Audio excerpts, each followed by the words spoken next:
تو پھر reporters meat کا ہوتا ہے بادشاہ، تو یہ 3 اندر چلے گئے تھے، باقی بیچارے باہر کھڑے رہے، جو کوڈ کور کرتے وہ کوڈ کور کرنے والے اندر نہیں گئے تھے۔ تو ابو الحسنات ذوالقرنین صاحب کیا لکھتے ہیں؟ وہ لکھتے ہیں کہ پبلک اور میڈیا عدالتی کارروائی کے دوران موجود تھے۔ ابھی جو پبلک میڈیا والی بات میں نے آپ کو بتا دی کیا ہوا، یہ جو پبلک والی بات ہے، باہر رپورٹرز موجود تھے، باہر کوئی نہیں آیا، راولپنڈی اسلام آباد کے شہری نہیں آئے، تو پبلک اس لحاظ سے موجود نہیں تھی۔ اور اگر کوئی اندر چلا گیا تھا، چلیے مان لیجئے کہ کوئی صبح 6 بجے اندر چلا گیا تھا، لیکن ایسا بھی نہیں ہوا، کیونکہ جو اندر جائے گا وہ اس سے آگے جیل میں جائے گا، پھر وہ باہر آئے گا نا، کیونکہ وہ اگر سماعت دیکھ کر آ رہا ہے۔ تو اندر پبلک نہیں تھی، رپورٹرز وہاں 3 گئے تھے، انہوں نے بھی یہ بتایا، جو شاہ محمود قریشی کے صاحبزادے ہیں انہوں نے بھی یہ بتایا، باقی لوگوں نے بھی بتایا کہ عمران خان صاحب کی اس سماعت میں جیل کے اندر سے لا کے پبلک کے نام پر ڈھونگ رچا کے کچھ لوگ بٹھا دیے گئے تھے۔ اب یہ جیل اتھارٹیز نے کام کیا ہے، کیا ہوا ہے حیران کن ہے، لیکن یہی ہوا، اس کے علاوہ کچھ نہیں ہوا۔ لیکن جج صاحب لکھتے ہیں کہ یہ موجود تھے، سیکشن 352 پر، سی آر پی سی کی سیکشن 352 پر عمل درآمد کیا گیا۔ شاہ محمود قریشی عمران خان میڈیا کی موجودگی میں بول رہے تھے، اور میڈیا اور پبلک کی موجودگی میں انہیں کافی وقت دیا گیا۔ پھر وہ یہ کہتے ہیں کہ عمران خان اور شاہ محمود قریشی کی حاضری کے لیے کیس مقرر تھا، آرٹیکل 10A کی سابق چیئرمین پی ٹی آئی کی درخواست پر بھی دلائل ہونے تھے۔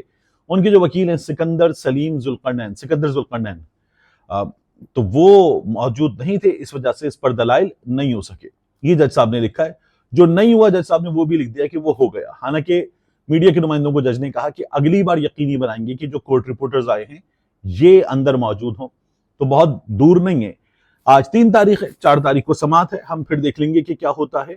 میڈیا کو اندر جانے کی اجازت تو نہیں ملی آج، اور مشکل ہے کہ آگے ملے، یہ خود رپورٹرز بھی بتا رہے ہیں۔ اب آ جائیے، میں نے آپ سرچ کیا تھا کہ اسلام آباد میں تھپڑ پڑنے کی کہانی کیا ہے۔ شہر اقتدار میں ایک نشست، ایک ڈرائنگ روم کی نشست، اور یہ نشست جو تھی مسلم لیگ نون کے ایک رہنما کے گھر پر تھی۔ وہاں پر ان رہنما سمیت 5 لوگ موجود تھے، یعنی وہ خود اور 4 دیگر لوگ۔ اس میں 3 لوگ جو تھے وہ انہی کی جماعت کے، یعنی وہ صاحب اور 2 اور ان کی جماعت کے لوگ، یہ 3 لوگ جو تھے وہ مسلم لیگ نون کے تھے۔ 2 لوگ جو تھے وہ غیر سیاسی لوگ تھے، اور یہاں یہ لوگ بیٹھے ہوئے تھے، خوشگوار دوستوں کی محفل، ہنسی مذاق اور ہلا گلا ہو رہا تھا۔ یہ لوگ آرام سے بات کر رہے تھے، اور موضوع جو تھا وہ ملکی سیاست تھی، موضوع عمران خان تھے، موضوع میاں نواز شریف کی واپسی تھی، آنے والے الیکشن تھے، ممکنہ نتائج تھے، پاکستان تحریک انصاف کی پاپولیرٹی موضوع تھی۔ مسلم لیگ نون بھی دعویٰ کرتی ہے نا کہ ان کی پاپولیرٹی ہے، تو وہ اپنی پاپولیرٹی کا دعویٰ کر رہے تھے۔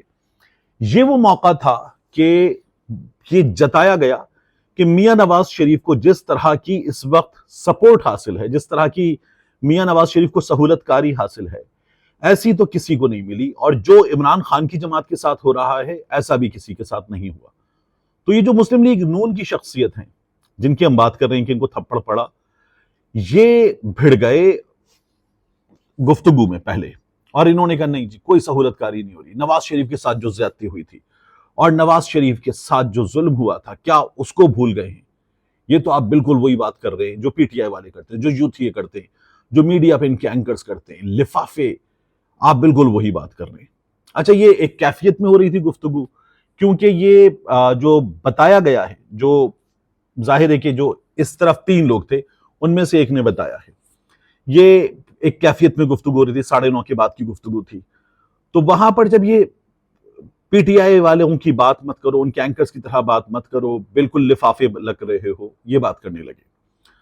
تو یہ جو 2 غیر سیاسی لوگ تھے، ان میں سے ایک صاحب جو ہیں انہوں نے کہا نہیں آپ یہ کیسے کہہ سکتے، دیکھیے آپ کتنی سپورٹ مل رہی ہے، اور الیکشن کمیشن کو بھی دیکھ لیں، نگراں حکومت کو بھی دیکھ لیں، پنجاب کی حکومت کو بھی دیکھ لیں، پورے سیٹ اپ کو دیکھ لیں، کتنی سپورٹ مل رہی ہے، ایسے کیسے انکار کر سکتے ہیں؟ جو میاں نواز شریف کی آمد پہ ہوا اس کو دیکھ لیں۔ اور یہ جو مسلم لیگ نون کے صاحب تھے یہ کہنے کہ نہیں جی میاں نواز شریف کے ساتھ بڑا ظلم ہوا۔ انہوں نے کہا میاں نواز شریف کو تو آپ کے اپنے لیڈر خواجہ آصف نے مانا ہے کہ انہیں نکالا گیا، اسٹیبلشمنٹ کے ذریعے نکالا گیا، ان کو تو سہولت تب بھی ملی تھی، اور یہ اڑ رہے تھے کہ نہیں جی میاں نواز شریف مقبول، میاں نواز شریف اصول والا، میاں نواز شریف شیر۔ اور ڈیبیٹ کی جو ٹون تھی وہ بڑھتی جا رہی تھی، اور پھر اس میں جو نا ہاتھ، جب بحث ہو رہی تھی تو ہاتھ سامنے آئے 2 بار، ہاتھ نیچے کرو، ہاتھ نیچے کرو۔ یہ ہوا اور کیا ہو گیا یار تم یہ ہاتھ کیا نیچے کروا رہے ہو اس طرح سے. یہ 2 بار ہوا اور جب یہ تیسری بار ہوا تو یہ جو غیر سیاسی شخصیت تھی اس نے منہ پہ تھپڑ مارا اور پھر جو لوگ بیٹھے ہوئے بات کر رہے تھے وہ کھڑے ہو گئے سب کے سب. گریبان پکڑنے کی نوبت آ گئی. اور یہ جو سیاسی شخصیت ہے یہ گریبان پکڑنے کی بجائے ہکا بکا انہوں نے پھر اپنے ساتھیوں کی طرف دیکھا, یہ کیا کیا, یہ کیا حرکت ہے, اور یہ بالکل وہ تو نا بولنے کی کیفیت میں نہیں رہے, یہ بالکل وہ والی حالت ہو گئی. اچھا اس کے بعد باقی دونوں ان کے جو دوست تھے ان کی جماعت کے, انہوں نے بھی روکا, اور ایک اور صاحب جو تھے انہوں نے بھی روکا, یار یہ کیا کر دیا, نہیں یار یہ نہیں ہوتا. اچھا یہ جنہوں نے, یہ جو 2 لوگ تھے غیر سیاسی, ان میں سے ایک نے پھر ان سے کہا کہ نہیں یار یہ طریقہ نہیں ہے, سوری کرتے, میں سوری کرتا ہوں آپ سے. انہوں نے کہا نہیں سوری یہ کرے گا. انہوں نے کہا میں سوری نہیں کروں گا, تم نے بار بار میرا ہاتھ جھٹکا ہے, نیچے کروایا ہے میرا ہاتھ, اور میرا ہاتھ اٹھائے تو ٹھیک ہے, اور ٹھیک اٹھائے میرا ہاتھ, تم میرا ہاتھ ایسے کیسے روک سکتے ہو, تم مجھے بات کرنے سے کیسے روک سکتے ہو. وہ پھر لگے ہوئے تھے کہ تم تھپڑ کیسے مار سکتے ہو. اب بات آپ سے تم پر آ گئی تھی, یہ ہو رہی تھی. اور اس کے بعد جو ہے وہ دونوں سائڈ سے لوگوں نے پڑھ کے, اس طرف سے ایک صاحب, اس طرف سے 2 صاحبان, اور انہوں نے پڑھ کے کہا یار ابھی آپ جائیے, ٹھیک ہے آپ چلے جائیے, اور انہوں نے بھیج دیا. یہ صاحب بڑے تل ملا رہے تھے, جلے بھنے غصے میں کہ یار یہ کیا بات ہوئی, یہ کیسے ہو گیا, یہ کیسے کر سکتے ہیں یہ صاحب. یہ تمام بحث ہوئی. ان صاحب نے اس کے بعد جب یہ دونوں چلے گئے تو یہ تینوں بیٹھے رہ گئے سیاسی دوست. ان صاحب نے ان دونوں کی موجودگی میں ہی فون ملایا. اب فون کس کو ملایا ایگزیکٹلی تو نہیں پتا, لیکن فون ملا کے کہا کہ ہیلو, ہاں نہیں جی میاں صاحب سے بات کروائیں. اور میاں صاحب سے بات کروائیں کہنے کے بعد انہوں نے کہا کہ نہیں میری ابھی بات کروائیں. پھر اس کے بعد چند لمحوں کا انہوں نے ہولڈ کیا, اور پھر ان کی بات ہوئی, انہوں نے سلام کیا اور کہا میاں صاحب مجھے آپ کو بتانا یہ ہوا ہے. اور پھر انہوں نے کہا یہ موجود تھے, یہ ہوا ہے. اب چونکہ جس نے مجھے بتایا اس نے کہا کہ یار یہ میں اس لیے بتا سکتا ہوں کہ وہاں پر کل 5 لوگ تھے اس لیے, وگرنہ اگر یہ ہوتا کہ تھپڑ مارنے والا ہوتا, تھپڑ کھانے والا ہوتا اور میں ہوتا تو پھر تو میں بتا بھی نہیں سکتا تھا, کیونکہ پتا چل جاتا کہ خبر دینے والا کون ہے. لیکن اب میں یہ خبر دے سکتا ہوں, لیکن میرا نام اور ان کا نام بالکل نہ آئے. تو انہوں نے کہا کہ میاں صاحب یہ ہوا ہے اور یہ کیا گیا میرے ساتھ. نہیں یہ کیسے ہو سکتا ہے, نہیں آپ بات کریں یہ کیسے ہو سکتا ہے, نہیں آپ بات کریں یہ کیسے ہو سکتا ہے. اب یہ دوسری طرف سے کیا کہا جا رہا ہے یہ نہیں سن رہے تھے. پھر اس کے بعد انہوں نے چلیں ٹھیک ہے, نہیں لیکن یہ تو زیادتی ہے, نہیں چلیں ہم ملیں گے تو پھر میں بات کروں گا. فون رکھ دیا گیا. اب یہ صاحب یہ کہتے ہیں کہ پھر انہوں نے فون رکھنے کے بعد کہا یار میں نے ان سے کہا کہ آپ بات کریں, اوپر بات کریں, یہ کیسے ہو سکتا ہے, تھپڑ کیسے مارا جا سکتا ہے. یہ بڑے غم و غصے میں مبتلا تھے اور یہ کہہ رہے تھے کہ آپ اوپر بات کریں. اب یہ اوپر کہاں بات کرنا چاہ رہے تھے نہیں پتا, لیکن یہ لگے ہوئے تھے کہ اوپر بات کریں. اور دوسری طرف سے کہا جاتا کہ یار آپ نے ان کا یہ بتانا تھا. وہ کہہ رہے کہ نہیں یار آپ نے بچکانہ حرکت کی ہے, آپ بحث کو کہاں لے گئے, یہ ہم کیسے کر سکتے ہیں, اور یہ نہیں کرنا چاہیے تھا آپ کو. تو وہ کہنے لگے کہ یار پارٹی کو, ان لوگوں کو میری سیاسی, کاروباری, مالی قربانی کا احساس ہی نہیں ہے, ان کو اندازہ ہی نہیں ہے میں نے ان کے لیے کیا کیا ہے, کتنا وقت دیا ہے. ہم نے اپنی فیملیز کو سفر کروایا, اپنے بچوں کو سفر کروایا, ہمارے کاروبار نے سفر کیا, اور پھر ہم نے یہ سب کچھ کیا. تو ان کے سیاسی دوستوں نے کہا نہیں یار دل مت چھوڑو, پارٹی کی وجہ سے ہمیں بڑے فائدے ہوئے, کاروباری فائدے بھی ہوئے, سیاسی فائدے بھی ہوئے, اور ابھی تو چیزیں بہتر ہیں اور فائدے ہوں گے, تو دل مت چھوڑو. اور وہ کہتے ہیں نہیں یار یہ کوئی بات نہیں ہوئی, یہ جو ہے وہ اوپر لے کر جانے والی بات ہے. اور وہ کہہ رہے ہیں چھوڑ دو, ابھی اس کو مت بگاڑو, چھوڑ دو, ابھی بچوں والی باتیں کر رہے ہو تم, غصے کو تھوک دو. تو وہی کہتے ہیں یار کیسے جانے دیں. تو بڑے غم و غصے میں مبتلا ہے. ان کا یہ ارادہ ہے اب بھی کہ وہ اس کو دوبارہ ٹیک اپ کریں گے.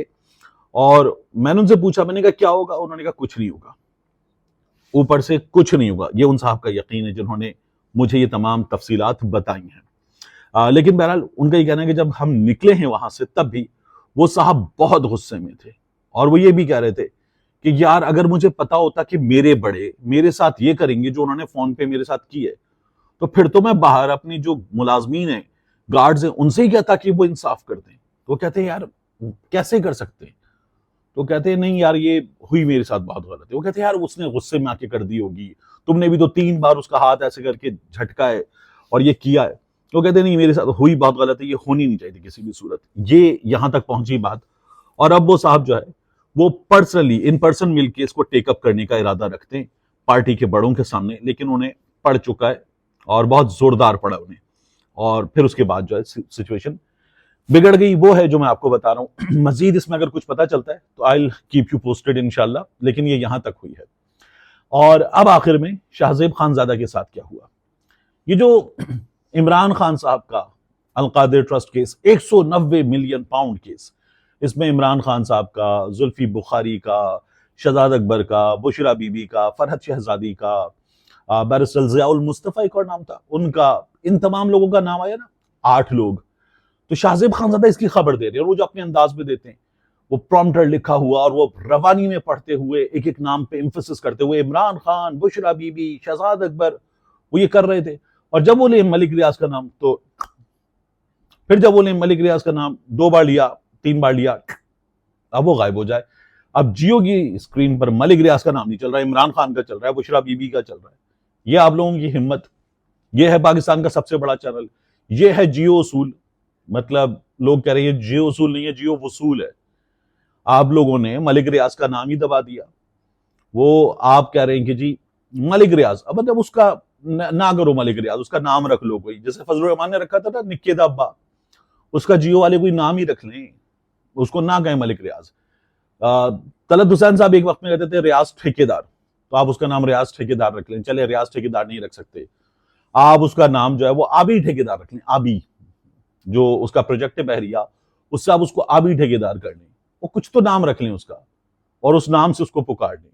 مطلب جس طرح آپ قاسم کے ابا، سلیمان کے ابا کر رہے تھے، یا چیئرمین پی ٹی آئی کر رہے تھے اور نام نہیں لیتے تھے عمران خان، کچھ کر لیں. ملک ریاض کا نام لینے کا کوئی طریقہ نکال لیں، نام لینے کی ہمت نہیں ہے. لیکن آپ کا جو سٹار اینکر ہے، اسے آپ نے پہلے بھی شاہ زیب خان زادہ کو بیچارے کو آپ نے انٹرویو کروا دیا مانیکا کا. لوگ کہہ رہے ہیں شاہ زیب نے خود نہیں کیا ہوا، جیو نے کروایا، اور جیو سے بھی کروایا گیا. پھر اس کے بعد اب یہ ہوا ہے کہ ملک ریاض کی خبر دے دی. اس نے پوری طرح سے ہمت کے ساتھ، جوش کے ساتھ ملک ریاض کا نام لیا، اور جیو نے ملک ریاض کا نام غائب کر دیا. تو سلام ہے آپ کی صحافت کو، سلام ہے آپ کے اصول کو. یہ آپ کے اصول ہیں، یہ ایسی اصول ہے تو پھر پروگرام تو بڑھ گیا.